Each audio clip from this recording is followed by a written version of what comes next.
நெகேமியா யூதர். ஆனா பெர்சிய மன்னருடைய காலத்துல அவருக்கு சேவை செஞ்சுட்டு இருக்கும்போது இவர் நெகேமியா ரொம்ப சோகமா இருந்தாரு.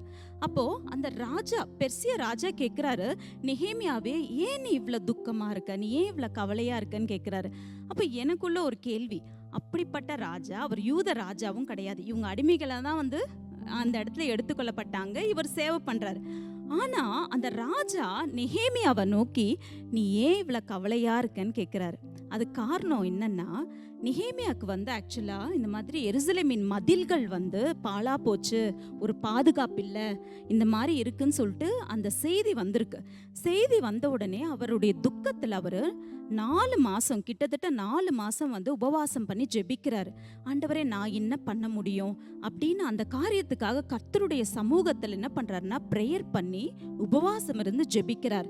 ஜெபிக்கும் போது அந்த நேரத்தில் அந்த ராஜாவுடைய இருதயத்துல கர்த்தர் தயவு உண்டு பண்ணுகிறார்.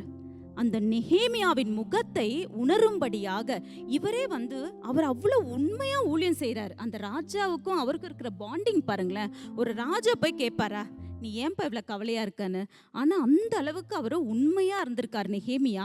அதுவும் இல்லாம 4 மாசம் உபவாசம் ஜெபம் பண்ணி பொறுமையா இருக்காரு. ஏன்னா யோசிக்கிறார், நான் என்ன பண்ணணும் ஆண்டவரே, என்னோட எருசலேம் பட்டணத்துல இருக்கிற தேவ ஆலய மதில்கள் இப்படி இருக்கேன்னு அவர் அவ்வளவு கவலைக்குள்ள இருக்கும்போது கரெக்டா கேட்கிறார் ராஜா. அப்ப இவர் சொல்றாரு, இந்த மாதிரி ராஜா இப்படி பிரச்சனையா இருக்குன்னா, அப்படியா, நீ கவலைப்படாத, நீ போ அப்படின்னு சொல்லிட்டு அவருக்கு தேவையான காரியங்களையும் பார்த்து அவர் அனுப்புறார்.